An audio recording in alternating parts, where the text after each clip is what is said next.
With Zach Wilson returning, it's time that we update our expectations on not only him, but the season.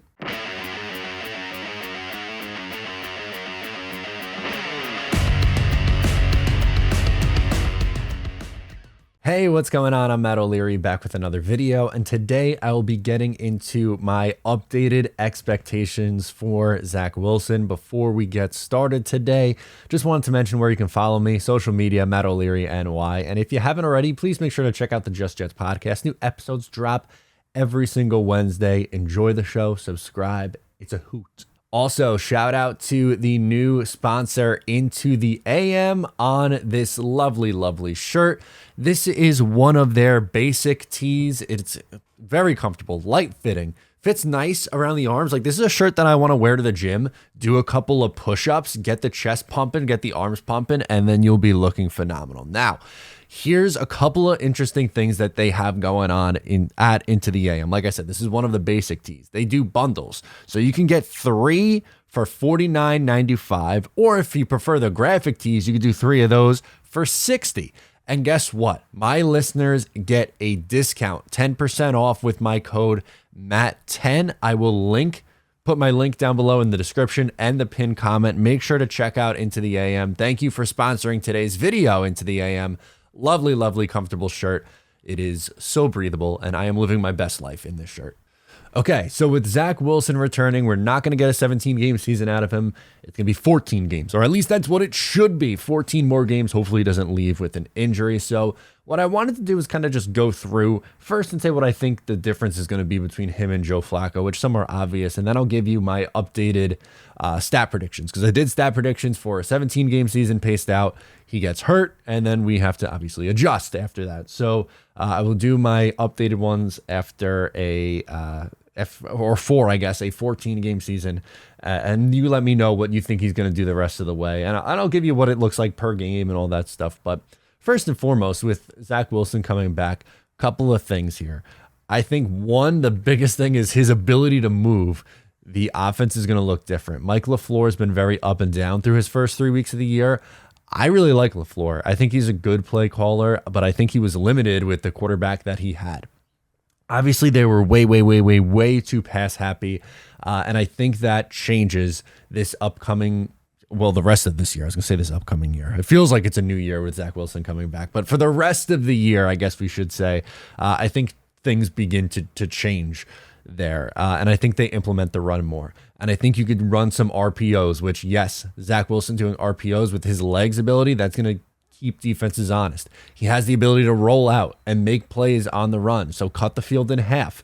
Get the ball to Elijah Moore in space. That's another thing. There's a couple of receivers or just players in general that I think are going to be utilized more. Elijah Moore is one of those guys. He had a nice connection with him, unfortunately, before he went down with injury. I also think the tight ends are going to be utilized more. I also think the running backs are going to be utilized more. Right now, it seems very focused, hyper-focused on like Conklin, Hall, Garrett Wilson, obviously, which I think Zach's still going to have a good connection with Garrett Wilson, and Corey Davis. But I think that with Zach coming back, the offense is going to be able to open things up and do some more things. And I would be very surprised if they still, for the rest of the year, are on pace to set like all these kinds of records for passing attempts per game. I don't think that's going to be the case. I think they come back and get back down to business, which is going to be, implementing the run and building off the play action. So what does my updated stat line prediction look like for Zach Wilson? Well, this one's pretty easy. Well, for me, I kept the same stats that I was going to do over 17 games. I paced it out over a per game basis, and then I multiplied it by 14.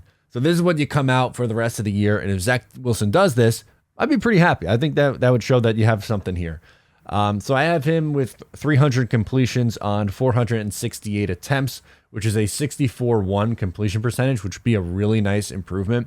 Obviously, completion percentage was something that he struggled with last year, and I think if he's the guy in taking that next step forward, completion percentage has to go up. We're seeing it right now with Trevor Lawrence as a year 2 quarterback. His completion percentage is going up, and just overall play is going up, which would put him at a 64-1. I think you sign up for that. That's solid. That's steady.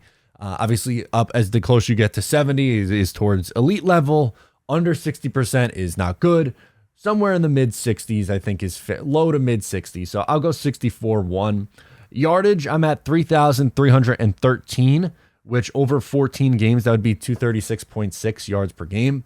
Flacco's been throwing the ball all over the yard. That doesn't necessarily, there's no correlation to him playing yardage and him playing well, but I think we're seeing, at least in this offense, that these quarterbacks can throw the ball. I don't think we're going to see as many games with him in the low hundreds in passing. I think, he's going to be fine, and I think it's more like down the stretch Zach Wilson eventually. He might be a little bit rusty to start things off, but I'm looking at right around 3,300 yards, somewhere around there. So go 3,313 yards for him on a 14-game season. Another big one is yards per attempt. I have his yards per attempt at 7.1. Anything up over 7, I'd be happy with. Obviously, you probably want that closer to like 7.5 eventually, but 7.1 is a pretty nice step up. It was too low last year. He has too good of an arm for them to be so dink and dunk. He can push the ball down the field. And I think as his completion percentage goes up, his yards per attempt is going to go up too, because the attempts aren't necessarily going to change, but the completions are, which then boosts his yardage. You guys know the drill. It'll be up over 7, I think. So I'm going to go with 7.1. Touchdowns, I'll have him at 20, which would be great. Him still being able to eclipse 20 touchdowns in 14 games would be really impressive. 10 interceptions on the year, 10 in 14 games is okay. You could live with that. And mentioned it earlier, but 236.6 yards per game. So in the 230s, that's a really nice improvement from where he was last year. Is it elite level play? No. Is it a step up from what they have had with Joe Flacco? Absolutely. Is it enough for you to say, hey, let's continue to ride this guy out in year 3? Absolutely. Is it enough to win some games? Yeah, I think so. Coming at this point 1-3 is right exactly how I had the Jets at this point. You have to take care of business against Pittsburgh and be 2-2 through the first 4 games. And you have to look better than Mitch Trubisky. I know Pittsburgh's a tough place to play. I know the offensive line's banged up. I get everything that's surrounding this team, but there's no reason for Zach not to come back and at least start to look the part here. I'm not saying you have to be, a top 5 quarterback in the NFL right now, but you have to take a massive step forward, because if you look around the league, Trevor Lawrence did that. Mac Jones didn't before the injury, but now he's going to be out for a little bit.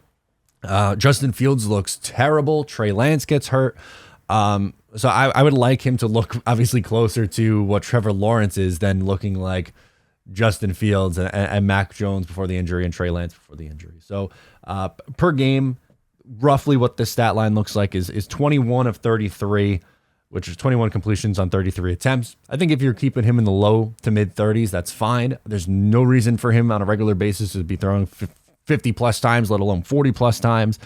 Again, I had the completion percentage, yards per attempt, and yards per game all is the same, which is 64-1, 236.6, and 7.1, and a little over 1 touchdown per game, 1.4 touchdowns per game, and 0.7 interceptions per game. And if that's the case, I'd be pretty happy with that year. Again, I just want him to look like a legit NFL quarterback. He doesn't have to be a top 5, top 10 quarterback right now, but he has to take that next step in his development, which is getting the yards up, getting the yards per attempt up, getting the touchdowns up, and keeping the interceptions down. At least last year down the stretch, the interceptions went way down, which is a great sign. Obviously didn't look good in his only action the preseason. He played 2 drives, had a pick, and obviously the injury. So we'll see. He may be a little bit rusty to start. I want to see him over the 14 games. I know fans are going to jump down his throat if he comes out and stinks this first week, but overall, I think he opens up this offense a lot more. They can do some more things. And let's be honest, the offense was built for Zach Wilson. It wasn't built for Joe Flacco, who's going to be a statue back there. We know that. So I'm really curious to see what Mike LaFleur draws up the rest of the year. Let me know in the comments down below what your expectations are for Zach going forward the rest of the way. Thank you so much for tuning in. I'm Matt O'Leary. I'll catch you next time.